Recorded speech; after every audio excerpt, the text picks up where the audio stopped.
என் ஆருயிர் பக்தர்களே, என் அன்பு குழந்தைகளே, காவடி சுமந்தும் பாத யாத்திரை வந்தும் அரோகரா கோஷமிட்டு என்னை நாடி வந்த உங்கள் பேரன்பில் நான் நெகிழ்ந்து நிற்கிறேன். எத்தனையோ சோதனைகள், மன போராட்டங்கள், வாழ்க்கை எங்கே செல்கிறது என்ற பயம், இவை அனைத்தையும் என்னிடம் இறக்கி வைத்து விட்டீர்கள் அல்லவா?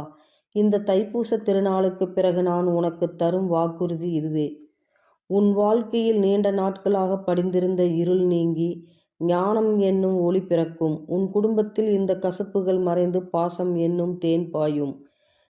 நீ எடுக்கும் ஒவ்வொரு முயற்சியிலும் குறுக்கே நின்ற தடைகளை என் கூர்மையான வெற்றிவேல் கொண்டு நான் தகர்ப்பேன். இனி உன் பாதை வெற்றியை நோக்கி மட்டுமே இருக்கும். எதற்காகவோ ஏங்கிய உன் மனம் இனி அமைதியை காணும். பயத்தை விடு. உன் முன்னே நான் மயில் மேல் அமர்ந்து வழிநடத்தி கொண்டிருக்கிறேன் என்பதை மறவாதே. உன் கண்ணீரை துடைக்கவே நான் இருக்கிறேன். பழனி மலையானும் நானே. இந்த ஞாயிறு முதல் உன் வாழ்வில் புது வசந்தம் மலரும். நம்பிக்கையோடு உன் கடமையைச் செய். பலனை நான் பார்த்து கொள்கிறேன். அஞ்சாதே மகனே. கந்தன் இருக்க பயமேன். வெற்றிவேல் முருகனுக்கு அரோகரா.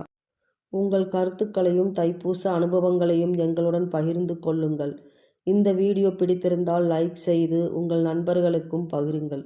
மேலும் பல பக்தி வீடியோக்களுக்கு எங்கள் சேனலை சப்ஸ்கிரைப் செய்யுங்கள்.